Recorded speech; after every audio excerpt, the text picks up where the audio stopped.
Assalaamu alaikum and hello everybody. How are you? I hope you're all really well. Welcome one and all to today's video. What should we talk about today? You guys tell me. I don't know. No, actually, I do have a topic in mind. So the weather has slowly been getting colder, definitely colder, and dull. And then when you see the dull weather, you think about seasonal depression. That's what I think about anyway. And it's not funny. It's not a funny topic at all. I feel like we've dived in a bit too early. Let's have a little chat first. How are you? Are you okay? Alhamdulillah, I'm well so far. But if we get seasonal depression, no, do I suffer from seasonal depression? I think I'm okay, alhamdulillah. You know, I actually look forward to the winter season. I get excited. It's just, I'm laughing because it's a pattern that repeats every year.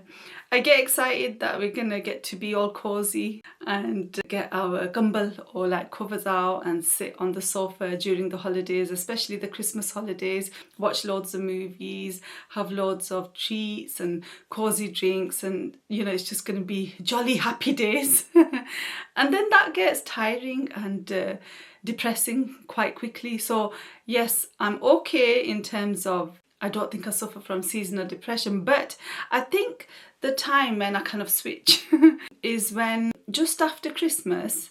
I don't even celebrate Christmas. I don't know why that's a switching point for me. Just after Christmas, or like just after New Year's, and when it's still cold and then it's quite rainy and soggy and dull all the time. And I'm ready for spring then. By February it should start warming up, but then it gets into March, April, still dull, still raining all the time. I think that's when I feel like frustrated that why is the weather not improving. So I don't think I suffer from seasonal depression, but I might have like hints of it here and there.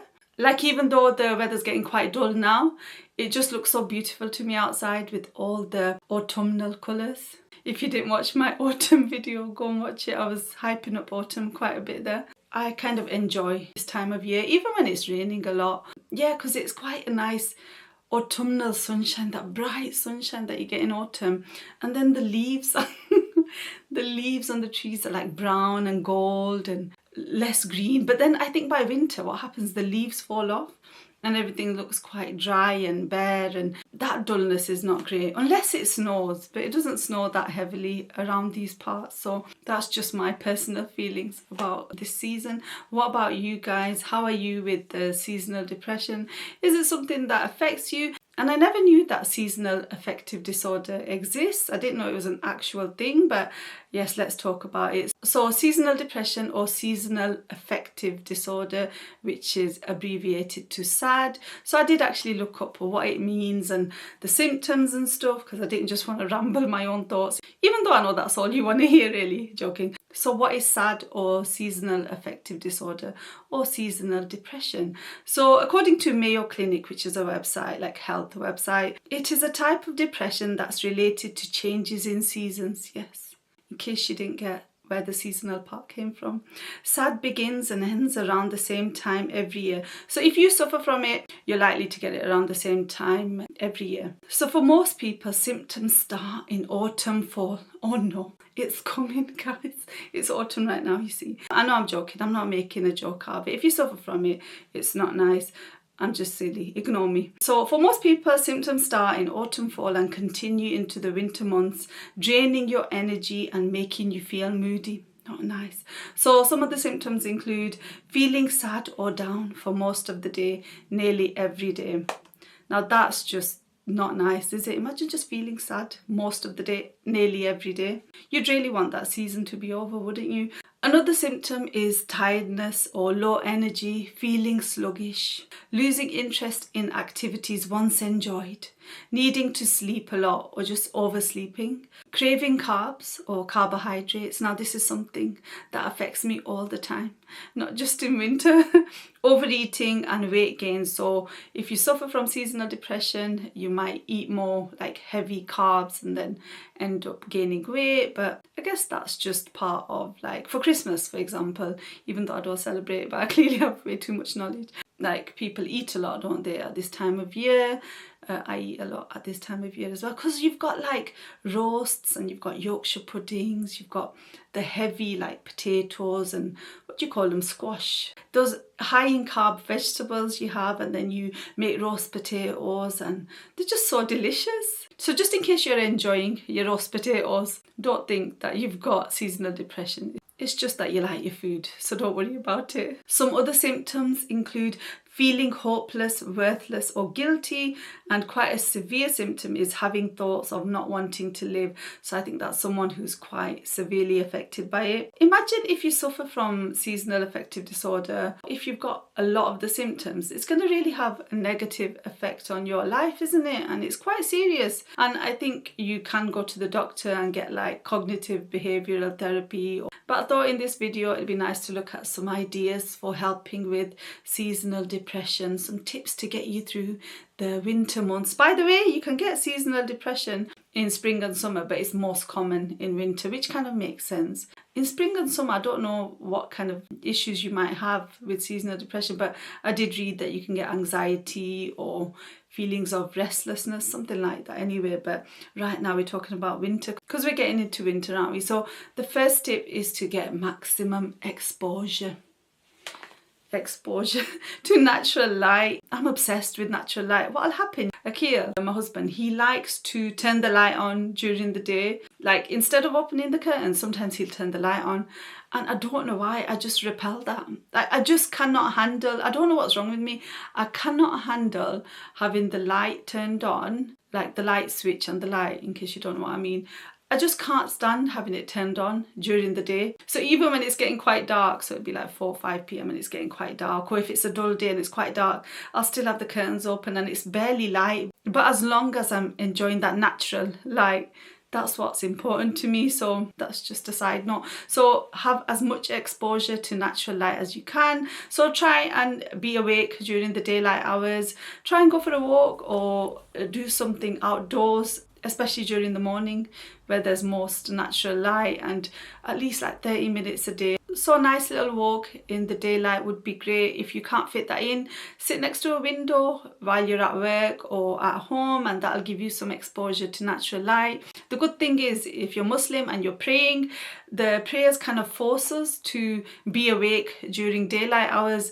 So instead of sleeping throughout the day like some people might do who are suffering from seasonal depression, and they might wake up like later on in the day when it's starting to get dark, and they're missing out on all that wonderful natural light. As Muslims, we have to wake up at Fajr, and that's when it starts to get light. So if you wake up at Fajr, after Fajr, maybe open the curtains, open a window, get some fresh air and do some zikr, some remembrance of Allah, do some du'as, read some Quran next to a window. That's a good idea, isn't it? Enhancing your life spiritually and mentally. You've got Fajr and then you've got all your daily prayers all the way till Isha, so you're forced to stay awake during the daylight. This is for people who might not have a job during the day. Like imagine if you're working night shift, you'd still as a Muslim have to be awake during those hours. So that's one good thing of having that routine of the daily prayers. It kind of forces you to be awake during the natural daylight hours, which will in turn help your mood and boost your energy and make you feel better. So if you struggle to get that natural light, did you know that you can use light therapy? Which sounds bloody amazing, doesn't it? So you can buy light therapy boxes, which are basically boxes that mimic natural light. So it's like a box, like I said. You can buy them probably on Amazon. I'll try and find some links. On Amazon, it might be an affiliate link. So if you do click on it, I might get a little commission, but I haven't even found the link yet. I don't even know if Amazon sell them, but I'm just letting you know, disclaimer beforehand. If I put a link in there, it might be an affiliate link. Okay, sorry, don't mind me. I'm trying to make money off your seasonal depression. No, I'm not. I wouldn't do that. I would never do such a thing. So what you can do if you purchase a light therapy box, you can sit in front of it and do some zikr, read some Quran, read a book, maybe an Islamic book or just a non-fiction book, maybe for around 20 minutes. I think it's effective, but definitely consult your doctor because I definitely am not one, and it's just something that I came across. So that's useful, for example, for people who might work night shifts and they need their sleep during the day. You can get a light therapy box to kind of get that feeling of natural light. The next tip is to stay active, right? I don't know why I'm saying like that, but try it. I should try it as well. So regular physical activity can reduce your stress levels, boost your energy levels, and improve your mood. Simple types of exercises like walking in the park, joining a women-only fitness class, or following a tutorial from home, a workout video from home. If you can manage around 30 minutes of exercise most days of the week, then that's going to have a hugely positive effect on your life, my loves. The next tip is to stick to a routine. So if you can maintain a consistent schedule, it's really going to help you have some structure in your life, and it won't give you those periods to kind of just sleep or fall into states of despair because you've got that consistent schedule. Again, as Muslims, it really helps that we have the 5 daily prayers. If you're on your period, then it might be a bit difficult, but usually our moods are a bit funny at that time, so we'll be allowed to fall into states of all sorts of mess that we become during our period. One tip that I think is really important: vitamin D. Since I'm laughing because I'm always going on about vitamin D, I make sure I take my vitamin D, especially if you're a person who's darker than white like myself, or any person who's not white needs vitamin D more than a white person, but white people still need their vitamin D. Especially since COVID, it became apparent that we are lacking in vitamin D. Because we have less sunlight in winter months, then that means less vitamin D. So I take vitamin D tablets. I've got one at the moment actually. It's vitamin D and calcium, which apparently helps absorb the vitamin D. Or you can get injections, vitamin D injections as well, which last you throughout the winter, which is wonderful. And then you don't have to worry about taking tablets every day. So vitamin D is really important and we need it. I can't go into the science of it because I barely have a clue myself. But look it up, read into it and find out just how important vitamin D is for you and for me and for everybody. The next tip: eat a healthy diet. I talk as if I have room to talk, but I can advise others while eating junk myself. Now, I try and keep a balanced diet. I won't call it healthy, a balanced diet. So just eating junk all the time, it's not really going to help you. It's not going to improve your mood. It's not going to give you all the nutrients that you need and all the good stuff that you need. That's going to help you through the winter months. So if you have some unhealthy things, then make sure just have some fruit and veg as well. Simple as. Make sure you're having loads of water, something that I fail at regularly, but water's also really, really important. Keep hydrated, loves. All the tips that you normally follow in life, just follow them 10 times more than you would normally. Not quite, but don't drink 10 times as much water as you would normally, but you get what I'm trying to say. So a healthy, balanced diet, eat at nice regular intervals, and try not to have too much junk food. Advice to myself first. Another really important tip is to socialize as much as possible. Go out there, meet up with your friends, family, loved ones, talk to people, laugh with people. It's gonna make you feel so much better. If you can't meet in person, a phone call, text message, DM on Instagram, watch YouTube videos, come and chill with me. Humans are social creatures. We need contact with other human beings. We need communities, and this is really lacking, especially with our phones. We're always on our phones. I'm guilty, definitely. As much as you can, socialize, and that should help you feel better. Laughing is great. Having a laugh with your besties. Oh gosh, your besties. Grab your besties, go have a laugh. Next tip: limit stress. Now this can be difficult because life is stressful. We might have stressful situations in our life, maybe our jobs, maybe our children, our spouses, our friends, our besties are causing us a bit of stress. Stop it, besties, that's not your job. You're meant to be causing me less stress, not more. But anyway, yeah, reduce stress as much as you can. Take some time out. Like if you're feeling stressed, just say no, I'm not having it. I'm not having this.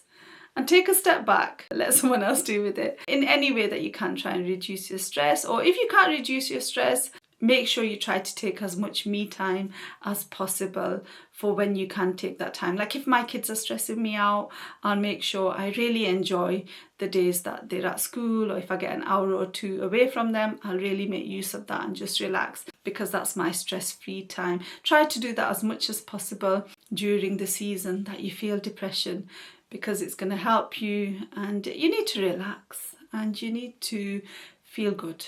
And if people are not making you feel good, kick them to the curb. That's what I say. I'm joking. Another tip is to make sure you're dressed for the weather.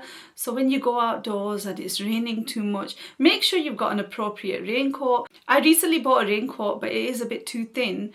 But it's something I should have bought ages ago, because sometimes I'll go outside and it's really wet and then I'll be soaked, my hijab soaked, and it just feels really uncomfortable and it doesn't help your mood. So make sure you're dressed appropriately for the weather. Get a nice winter coat, some nice winter boots. When you go outdoors, you'll feel prepared and ready to take on those tough days, climbing the mountains of life. When you come in, oh my God, this is definitely the best feeling ever. It's a rainy day outdoors. And then you come inside, you peel away the layers of the wet clothes, get into your cozy PJs, have a nice mug of a hot chocolate or a nice tea with some biscuits, sit in front of the telly, in front of the fireplace, which we don't have. And oh, it's the best feeling ever, isn't it? Isn't it just? I was saying it to one of my kids the other day and he didn't really appreciate it. He doesn't really drink tea, so that might have something to do with it. The final tip I've got for you, very, very important: sleep well. Have a really good sleep schedule, and that links into having a good routine and not oversleeping. Get a good night's sleep of like 6-7 hours if you can. It's not easy, is it? Especially if you've got young kids or your job is at awkward times, but try your best to get in enough sleep, because one of the worst things we can do to our bodies is not have enough sleep, because it really messes with your head, doesn't it? And it's just not right. Anyway, I really hope you enjoyed these tips. All the best for the season ahead. Inshallah, we got this, loves. We can do it. I've got to go get my kids from school now, so I feel a bit rushed, but I would have gone on for a bit longer, so you're probably glad that I've got to go. Jazakallah, thank you so much for watching. Give this video a thumbs up if you enjoyed it. Inshallah, see you soon. Take care. Salam. Bye.